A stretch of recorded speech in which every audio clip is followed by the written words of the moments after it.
Cuando uno trabaja en un hospital, estamos en riesgo de muchos factores. Principalmente en hospitales es el riesgo biológico. También hay riesgo físico, riesgo químico también. Por ejemplo, las colegas que trabajan en oncología están expuestas a riesgos citotóxicos, químicos. Nosotros, como personal de enfermería asistencial, estamos expuestos a biológico y además físico.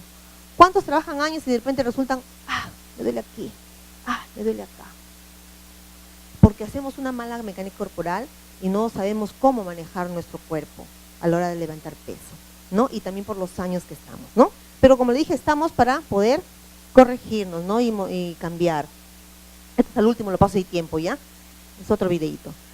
Bueno, la bioseguridad, un concepto que encontré que dice, es doctrina de comportamiento encaminada a lograr actitudes y conductas, ¿no? Que disminuyen el riesgo de adquirir infecciones en el medio asistencial. O sea, nosotros como trabajamos en asistencial, debemos de tomar en cuenta bien ese concepto. ¿Y qué más debemos tomar en cuenta? Estos 3 principios.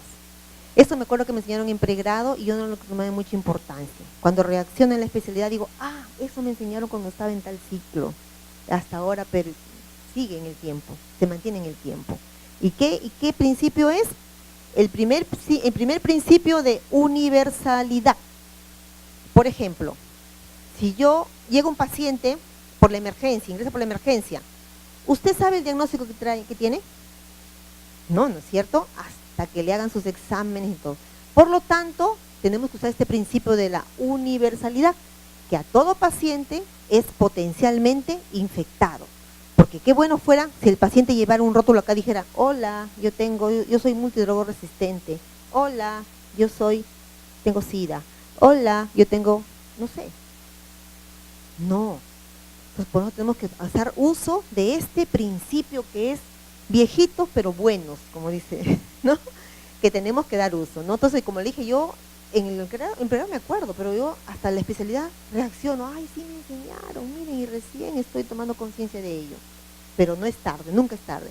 Entonces, la universalidad tenemos que tomar para todo. Cuando yo voy a hacer las rondas a emergencia, veo que están con sus N95, caminando por toda la emergencia con sus N95 en el bolsillo. Y tú te vas y intervienes, doctor, ¿por qué no se pone el N95? Y saben que soy de epidemiología. Licenciada, ahorita acabo de salir. Se pone. Me doy la vuelta, se lo saco. ¿Ya? Entonces, ¿qué esperamos entonces nosotros en ese medio asistencial? Enfermarnos o adquirir una enfermedad profesional. ¿Cuál está aumentando estadísticamente? Es la TB, en trabajadores de salud. La TB. Entonces, ese es el principio de universalidad que nos va un poco a salvar. ¿Qué otro principio tenemos que tener en cuenta? Tenemos que tener en cuenta el uso de barreras protectoras. Las precauciones estándares, universales, ¿cuáles son? ¿Usar qué? Guantes, ¿qué más? Mascarilla, lentes, mandil. Esos son las universales que tenemos que usar. Les cuento, estaba haciendo una ronda en un hospital allá hace como 3 años y veo un grupazo de alumnos ahí, era ginecobstetricia, una señora iba a alumbrar y los chicos estaban así mirando para que el expulsivo sea pues a primera mano, ¿no? Y en eso no estaban con sus lentes y cuando sale el niño y todita la salpicadura a los ojos. Paciente código blanco. ¿Ven? Por no tomar un minuto, hay que tomar una pausa, nosotros como salud, una pausa, un segundo pensar y actuar.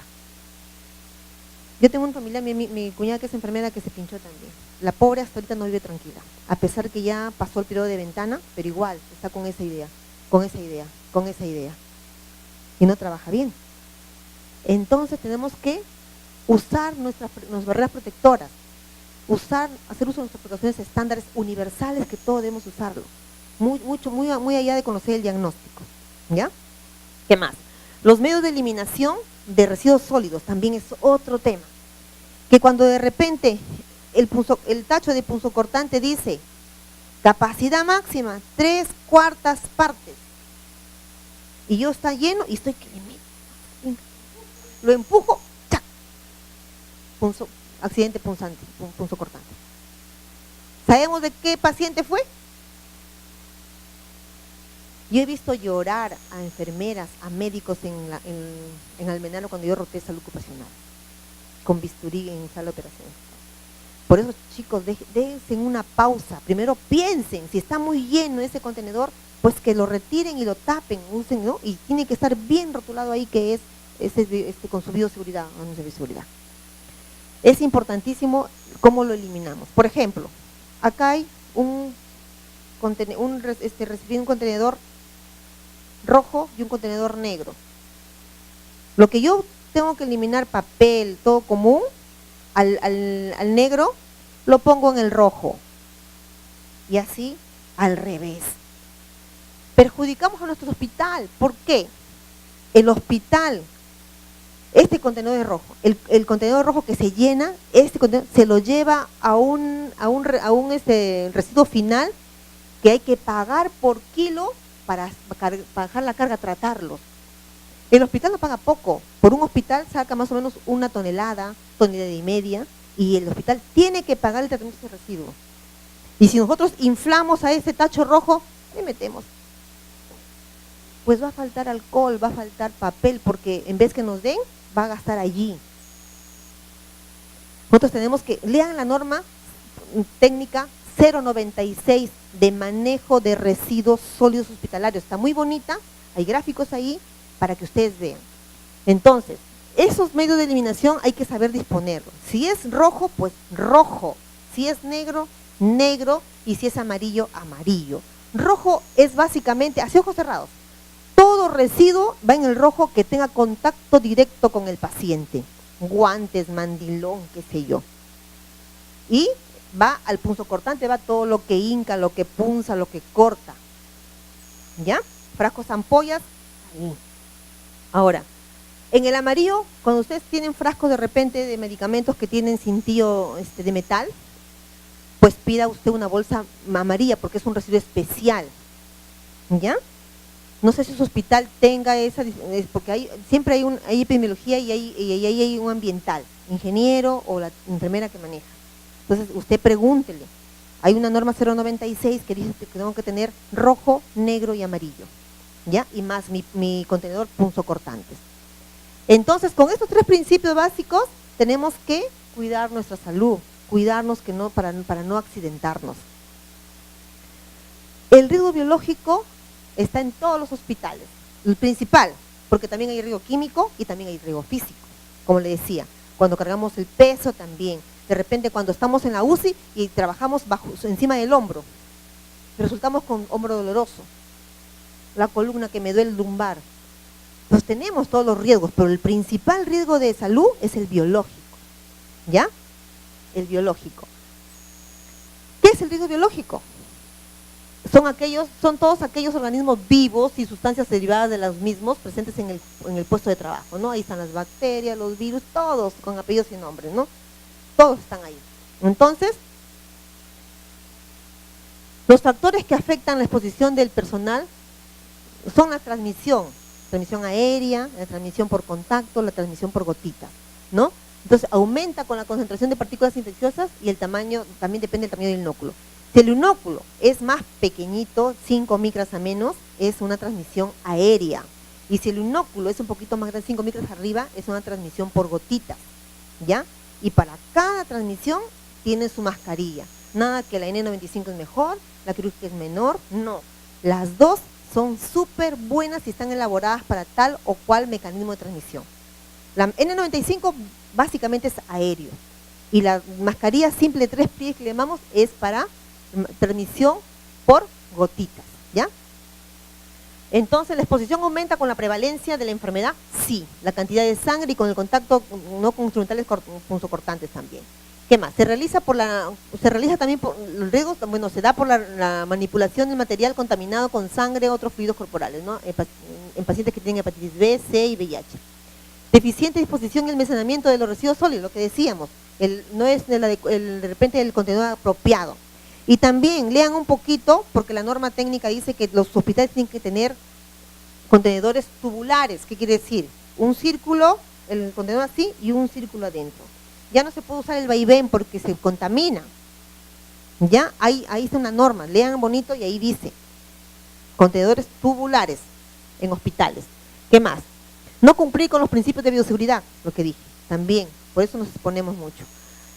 Y el no uso de barreras protectoras como el gorro, mascarilla, todas las precauciones estándares. Ahí estamos en riesgo. Si omitimos todo eso, estamos en riesgo.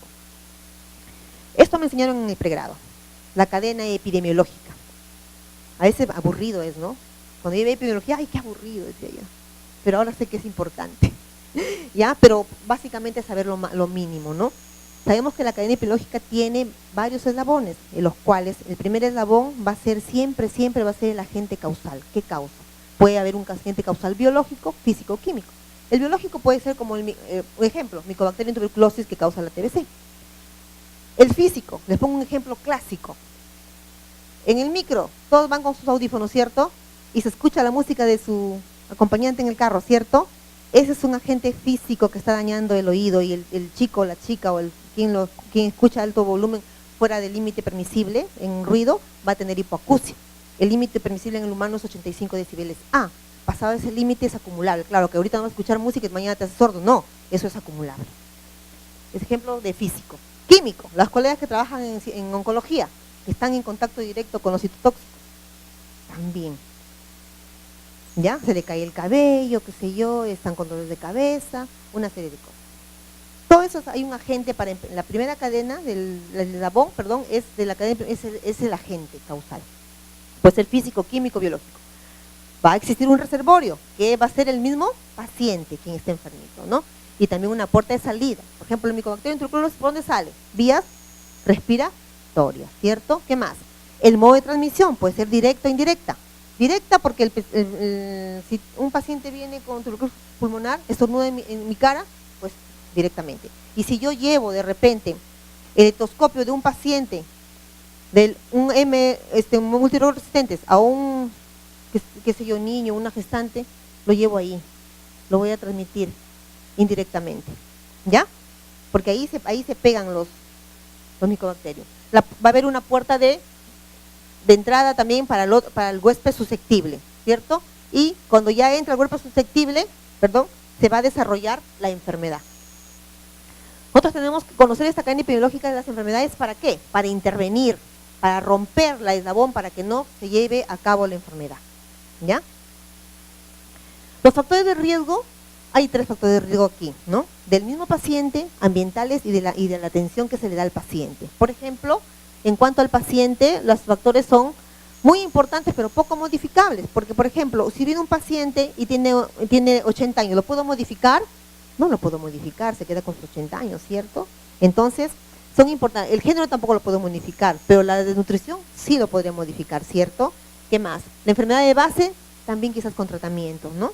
Y así, ¿no? Entonces, ese es uno de los factores que también tienen que ver aquí en cuanto a que son muy importantes pero poco modificables, ¿no? Los factores ambientales también tienen que ver mucho en esto, ¿no? Por ejemplo, en el aire están cantidad de microorganismos, no sabemos quiénes están y cuáles están. El aire cumple un rol importante, el agua también. En los hospitales debe haber mínimamente agua tratada con cloro, mínimamente, pero a veces cuando tú te vas a hacer la medición de cloro a la cirugía o te vas a hacer a la ucineo, lamentablemente vemos que el cloro con la fascitis no reacciona, no hay cloro en el agua. Y es que debemos usar cuando no hay cloro en el agua, no podemos usarlo, ¿no? Y entonces tenemos que ver cuál es el motivo, de repente tuberías muy antiguas, qué sé yo, algo está pasando ahí, ¿ya? La importancia de las superficies, sí. Cuando yo estoy en mi servicio y yo no me higienizo las manos y tengo carga y pongo aquí, dejo la carga, estoy sembrando y me voy y viene otra enfermera, otro personal, pone sus manos aquí, se lo lleva la carga. ¿Han visto el video? ¿Vieron? Que cuando en todo donde se sientan había una nutricionista que se fue al baño, empujó la puerta, ¿no? Y deja toda su carga en los manubrios de la puerta, en donde agarra se queda la carga, ¿ya? Entonces, y también dentro de los factores ambientales también es importante la segregación de los residuos sólidos, como le digo, tiene que ser cada cosa en su lugar. Si es negro, pues va en bolsa negra, si es rojo, en bolsa roja, y si es amarillo, en bolsa amarilla, ¿ya? Y ayudamos bastante también a nuestro hospital. Entonces, estos factores son muy importantes, pero fáciles de modificar. Otros factores que tienen que ver aquí también son los factores asociados al cuidado de la salud, ¿no? Estos sí son muy importantes y son todos modificables si queremos nosotros, pero si no queremos, no vamos a poder modificarlo. Los procedimientos diagnósticos o terapéuticos, muchos son de tipo invasivo, por eso, por ejemplo. ¿Por qué? Cuando vamos a hacer supervisión a las UCIs, viene un paciente o llega un paciente a la UCI, viene conectado por todos los lados, con catéter venoso central, conectado a un ventilador mecánico, viene con sonda Foley. Nosotros como epidemiología hacemos el seguimiento para vigilar las infecciones, ¿no? Entonces, por los procesos invasivos, los pacientes también se infectan, ¿no? Se infectan o tienen infecciones. Y también según el nivel de la complejidad del hospital, porque cuando hay un hospital docente, hay muchos alumnos. A veces un día fuimos a hacer la ronda con calidad, ¿vamos? ¡Oh, qué hay acá fiesta! Habían como 14 o 15 alumnos con un paciente con sus profesores. También es eso, es inhumano, porque todo el mundo mete mano.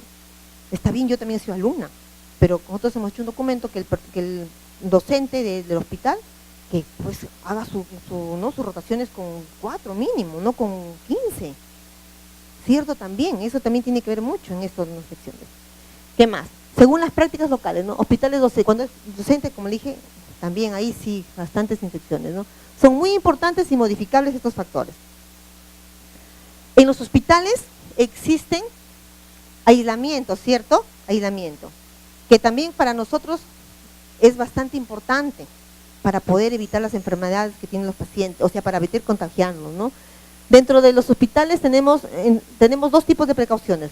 Las precauciones estándares, que es aplicable al cuidado de todos los pacientes, que son las universales, que son acá, y la otra es precauciones estándares basadas en el mecanismo de transmisión. Si yo tengo un paciente que tiene el mecanismo de transmisión aéreo, pues tengo que usar esas precauciones estándares, usar mi N95. Si yo tengo un paciente que la transmisión es por contacto, ¿qué tengo que usar? Mandil, guantes. Y si es por gotitas, mi mascarilla quirúrgica, básicamente, ¿no? Vamos a ver aquí. Miren, aquí les traigo una tasa de que se hizo un estudio en un hospital en Lima. La tasa de accidentes punzocortantes y exposición a fluidos corporales en trabajadores de salud, ¿no? En un hospital de Lima en el 2014. La ley de seguridad de salud en el trabajo, la ley 29783 ha salido en el año 2011, en agosto, ¿no? ¿Conocen esa ley ustedes? ¿No la conocen? Tenemos una ley, chicos. La ley de seguridad y salud en el trabajo. Esa ley me ampara a mí como trabajador de salud en un hospital. Y por lo tanto tengo que tener un STR para poder, por riesgo. ¿Ya? Busquen, googleenlo, la ley de seguridad y salud en el trabajo. ¿Qué consiste esa ley? ¿Ya? Y su hospital debe tener ya debe tener una oficina con una enfermera, un médico ocupacional. Ahí. Entonces, miren, como la ley salió en el 2011, miren aquí este cuadrito de los punzocortantes. Está un poco elevado, ¿cierto? Como la ley ya vino, va bajando, baja, porque ya hay mayor control, ¿no? Mayor control. ¿Qué más? Y la distribución de accidentes punzocortantes, hay exposiciones a fluidos corporales en trabajadores de salud según grupo ocupacional. ¿Quiénes más se accidentan en los hospitales? A ver, ¿quiénes más según este cuadro? Los médicos residentes. Ellos paran todo el día en el hospital, ¿cierto? Entonces salimos y ellos se quedan todavía. Entonces ellos se accidentan más con punzocortantes. ¿Y con qué objeto? Con la aguja. Por eso ahora está prohibido reencapuchar. Cuando usted maneje una aguja, ojos. Tiene que tener 4 ojos, no 2, 4 ojos. ¿Ves lo que hace? Pensar, ¿y qué está haciendo? ¿Ya? Porque ha habido un accidente hace poquito en mi hospital. Viene una técnica y dice, licenciada, vengo a reportar mi accidente. ¿Qué pasó? Le estaba ayudando a la licenciada a agarrar a un paciente y qué pasa que yo estoy distraída, volteé y la licenciada me pasó el... Ay, le digo, bueno, ¿qué hacer? Porque a veces en un ratito nos descuidamos. Es como un bebé, que tú volteas, el hijo está caído, está en el piso ya, ¿cierto? Así pasa. Entonces, la aguja hipodérmica es el objeto con que más se accidenta en tanto a punzocortantes. ¿Qué más? ¿En dónde nos accidentamos más? ¿En qué servicio? En la emergencia, porque es un servicio mucha demanda hay ahí, ¿cierto? Mucha demanda. Y esta exposición Esta enfermedad, la tuberculosis, ¿no? En pacientes está cada día crece más y más y más y más. Si nosotros no queremos ser parte de la estadística de su hospital donde trabajan, pues protéjanse en la transmisión aérea con su N95. Y no solamente es ponerse N95 porque me pongo ahí, tengo la N95 acá. Tiene que usted ver si cumple, si está ok puesta. Vamos a ver acá, creo que he traído también algunas cositas, a ver. Ahí está, exposición a riesgos, ¿no? A sangre, básicamente, ahí hay a veces pacientes que tienen hepatitis B, C y SIDA. ¿Cuántos se han vacunado para la hepatitis? Sinceros, 3 dosis. Ya. ¿Los vacunados saben su carga inmunológica que han reaccionado?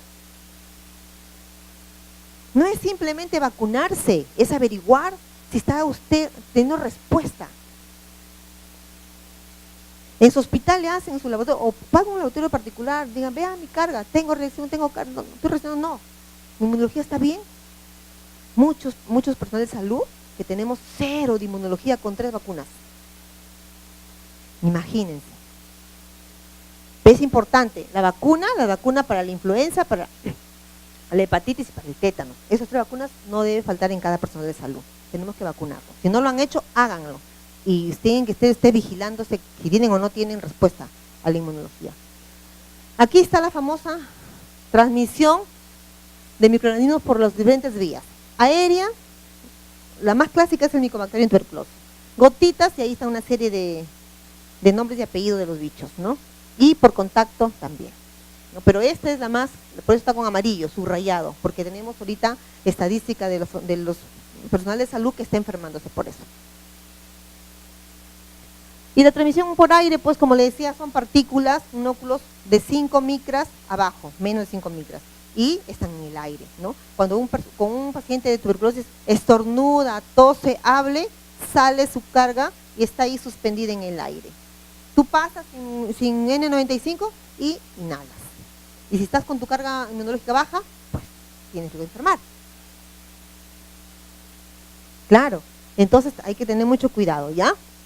Y aquí está la epidemiología o la cadena de tuberculosis, que eso lo voy a dejar para que ustedes lo revisen, ¿ya?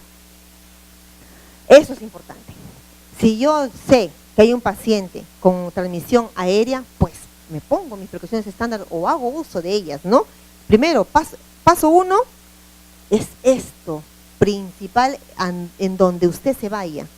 Si no hace higiene de manos, estamos fritos, porque de ahí va usted a disminuir la carga en sus manos. Porque usted trabaja con sus manos, ¿cierto? Todos trabajamos con nuestras manos. Si usted cumple con eso, los felicito. Y en esa transmisión aérea, pues tenemos que usar la mascarilla N95, porque es para ese tipo de transmisión. Y tenemos que tener la puerta cerrada si que tenemos un paciente con este tipo de transmisión, ¿ya? ¿Qué más? Tenemos que usar nuestra bata, nuestros guantes y, importante, si el paciente con esa transmisión se va a rayos X, qué sé yo, a otro servicio fuera de su servicio, mínimamente tiene que irse con una mascarilla quirúrgica el paciente, quirúrgica. Y usted tiene la obligación de avisar, colega, está yendo un paciente con tal diagnóstico, tiene transmisión aérea, para que el que esté allá esperándolo también se proteja. ¿Ya? Esas es básicamente las precauciones que tenemos que hacer uso para ese tipo de transmisión. Todos conocemos el respirador, todos conocemos, ¿cierto? Y ese es el más común, que tiene aquí su, vamos a conocerlo, su barra metálica para ajustar la nariz. ¿Qué más tiene? Tiene sus elásticos, ¿no? Ahí están sus 2 elásticos y su cuerpo, ¿cierto? ¿Sabemos usarlo? Lo recordamos, porque para eso he venido, ¿ya? Para que tengan ustedes protección a los accidentes. La mascarilla es esa. Yo traje una mascarilla, pero parece que se me olvidó en el taxi. Pero bueno, vamos acá a recordarlo, ¿ya? Tiene 2 elásticos, ¿cierto? La mascarilla N95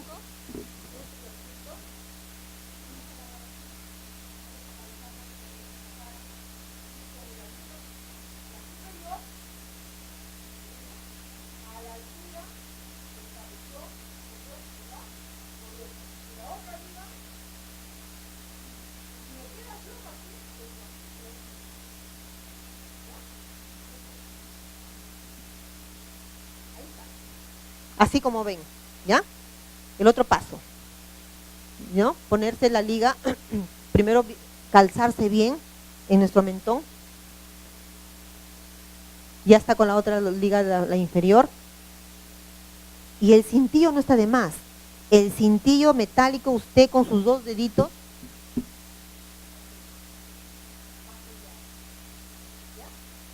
acuerdo a su anatomía de su nariz. ¿Qué más? ¿Ahí queda? ¿Ya estoy lista para trabajar con una transmisión aérea? Pues no. Tenemos que hacer la prueba del sellado positivo. ¿En qué consiste? En exhalar. ¿Qué es exhalar? Para fuera, ¿cierto?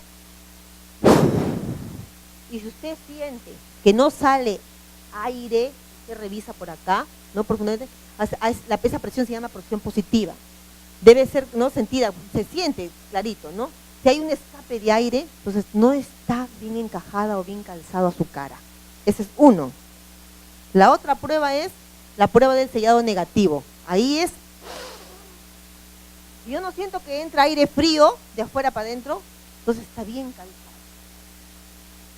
Primero, la primera prueba es la positiva. Exhala. Y no tiene que salir nada de aire por acá, por los costados. Y la otra prueba es inhalar, para que no sienta usted el aire frío. Usted va a sentir aire caliente y cuando usted inhala va a sentir aire frío que va a entrar. Si usted no siente nada de eso, está correcto su respirador colocado en su cara. ¿Cierto? Ahí recién usted puede decir, ya voy a trabajar con mi respirador. ¿Cómo lo cuidamos al N95? Cuando yo hago las inducciones a los recién ingresantes al hospital, les digo, ¿les han dado su respirador? Sí, todo me. A ver, abren sus mochilas y lo sacan con 2 doblados. Yo me quedo, ¿qué? Aquí está. Pregunta, ¿servirá ese respirador? No sirve porque tiene un cuerpo que está diseñado aquí con filtros para justamente atrapar a la carga microbiana, atrapar ahí, ¿no? Entonces, si tú lo arruinas, lo doblas en 4 o en 2, eso no te sirve. Vas a ponerte, pero de nada te va a servir. Entonces, ¿y cómo se guarda? Bolsa, caja, plástica, de papel. En una bolsita de papel o envuelto en un papel o en una cajita de cartón, no tupper, nada plástico porque suda, ¿ya? Tiene que ser que tenga poros. Por ejemplo, así, ¿ya? Así se guardará, pero es realidad. No se guarda así. Así se colocará, es realidad. Ella está de más. Creo que es laboratorio, parece, ¿no? Porque no está bien sellado. El microorganismo va a pasearse por ahí como Pedro en su casa, por acá. ¿Ya? Tampoco. Así, tampoco. Así en el cuello. Laboratorio, está en contacto con sangre, fluidos. Tampoco. Ahí, mire que está agarrando la señorita. Fluidos, ¿cierto? Y por eso nos accidentamos, por eso adquirimos una enfermedad ocupacional, básicamente la TBC pulmonar en trabajadores de salud. Si no quieren ser estadística en su hospital, pues cuídense. Es un tema muy sencillo, no es difícil de poder asumir esto. Tampoco, ¿cierto? Bueno, y ahora vamos a ver la otra mascarilla que se usa en la transmisión por gotitas, que es la quirúrgica o las 3 pliegues que se le llama, ¿no? Ahí esa mascarilla también es muy buena para este tipo de transmisión, atrapa al inóculo mayor de 5 micras, ¿ya? El inóculo llega, sale, se suspende en el aire y como pesa, cae al piso. De allí la importancia de la limpieza y desinfección hospitalaria, ¿ya? ¿Conocemos sobre ese tema? Usted como enfermera, ¿cómo va a supervisar al personal de limpieza? ¡Ey, límpiame mi escritorio! Y él agarra una franela que limpia los inodoros. Tiene colores de franelas, tiene 4, depende del hospital, no está estandarizado. Perdón.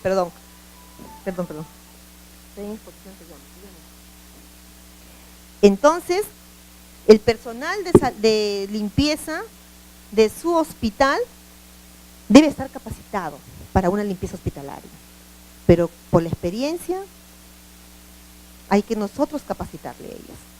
Por eso usted tiene que conocer también, creo que también en ese curso está lo que es la limpieza hospitalaria. Presten mucha atención.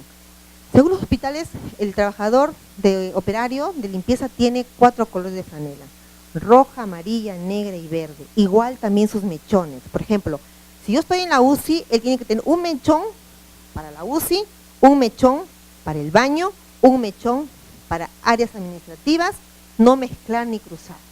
Identificado con su palito que diga áreas administrativas, que diga ¿cómo se llama? Servicios higiénicos. Él no puede cruzar, porque de ahí la contaminación cruzada. ¿Usted conoce? Si no conoce, ¿cómo interviene? Igual los guantes, también tiene negro, verde, amarillo. Uno es para sacar los residuos sólidos, otro es para limpiar inodoros y otro es para superficies. Por eso tenemos que conocer, si no nos engañan. Y hay una contaminación cruzada hasta para nosotros, estamos exponiéndonos.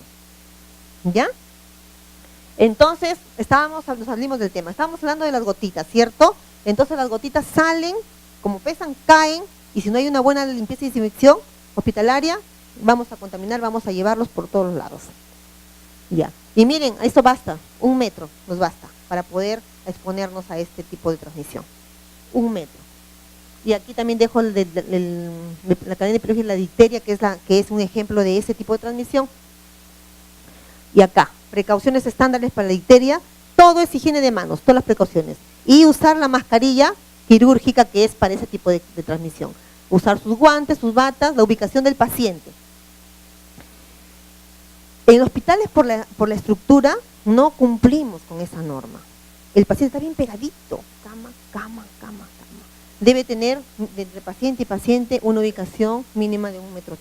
Ya, 1,5 metros. No cumplimos. No cumplimos. Entonces, el paciente que tiene ese diagnóstico, vuelta resulta con ya sí. ¿Cierto? Entonces, y el transporte igual como el anterior. Si el paciente va a un sitio, tiene que usar su mascarilla en 95 y avisar a su colega que está en otro lado. ¿Ya?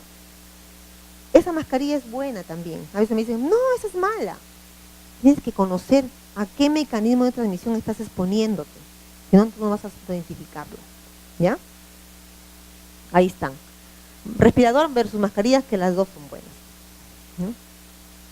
Y por último, la transmisión por contacto es vía manos. Como dije, hay transmisión por contacto directo, que tú con el paciente, y también a través de los objetos que están contaminados, los inanimados. Estetoscopio, qué sé yo, no sé, agujas, vendajes, una serie de cosas puede haber.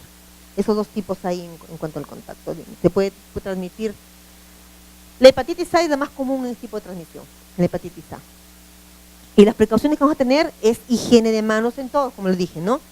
Usar guantes, bata, y los equipos sanitarios o médicos tenemos que desinfectarlo, o mínimamente tener, o por lo menos tener, si tenemos la opción, que cada paciente tenga su estetoscopio, para que no cruce el médico con el instrumental que está usando para otro paciente, ¿no? Y la ubicación en esos pacientes es 1 metro, y la ubicación, claro, 1 metro, mantener 1 metro de distancia entre paciente y paciente.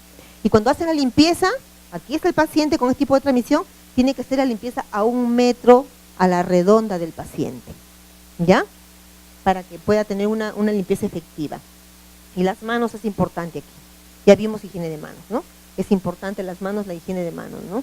Ahí está, las técnicas que vimos, la estrategia multimodal que se usa en todo, a nivel del mundo. Ahí está. Ya vimos, la regla de oro también lo vimos, ya la regla de oro. Y los 5 momentos, que es importante, ¿no? Los 5 momentos de atención. Y la solución, ¿cuál es? Romper el eslabón o la cadena epidemiológica de la enfermedad, para que no se lleve a cabo, no se desarrolle, ¿ya? Esto, ¿se acuerdan ustedes del ébola? ¿Por qué los compañeros morían? ¿Porque no existía EPPs o equipo de protección personal, o por qué? ¿Qué creen ustedes? ¿Por qué morían? Yo me acuerdo por la tele, lo veía como astronautas. Pues su máquina, astronautas, se ponían de todo. ¿Y por qué morían? ¿Saben por qué morían? Se ponían muy bien, entre comillas, al momento del retiro se infectaban.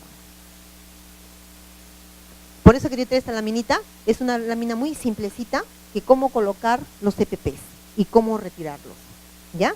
Ahí le va a dejar, la señorita le va a dar seguro en sus discos, cómo colocarlos y cómo retirarlos, para no contaminarnos, ¿ya? ¿Qué más?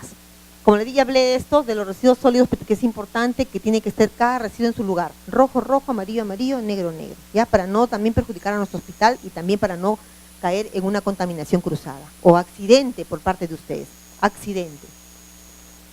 Si ocurriera un accidente punzocortante, yo no sé cuál será su flujo de su hospital, porque en su hospital debe de haber mínimamente una oficina ya, ¿no? En cuanto a accidentes, ¿no? Porque ya la ley está hecha, ya está hecha la ley, así que todo establecimiento de salud tiene que tener su unidad de seguridad y salud en el trabajo.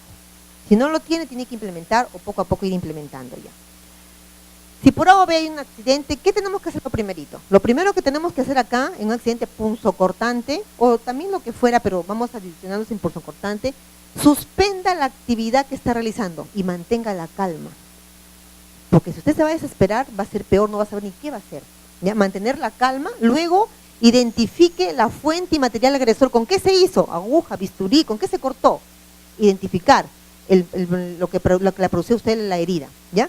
Una vez que lo identifica, va a lavar usted la zona afectada con abundante agua y jabón y recién se va a atención inmediata, ¿no? ¿Quién lo va a atender? Lo va a atender el infectólogo en su hospital o donde esté. Le va a dar su consejería. Si fuera el caso, depende del accidente, le va a dar de repente una profilaxis. Si fuera el caso, eso depende, no es que en todos va a ser igual, depende, ¿no? Y va a ser registrado y llenado de la ficha de notificación de accidentes, punzocortantes y contacto por secreciones, y después le va a hacer una orden de toma de muestra para ver la prueba de lisa, ¿no? Para el VIH, dependiendo del accidente y del diagnóstico del paciente, ¿ya? Y bueno, si fuera, hay turnos, ¿no? Generalmente trabajan de día, pero si fuera de noche, de domingo, de feriado, usted tiene que avisar a su jefe de su guardia. El jefe de la guardia tiene que usted darle conocimiento que se accidentó, ¿ya? Y de ahí va a tener ya, no sé, depende, va a seguir el flujo de su hospital, ¿no? Y va a ir de repente al seguro, qué sé yo, porque nosotros como personal de salud tenemos que tener nuestro SCTR, un seguro de alto riesgo, ¿ya? Y bueno, eso sería todo con respecto a este tema. ¿Alguna pregunta? Creo que he volado rápido porque me dijeron rapidito que van a almorzar ya.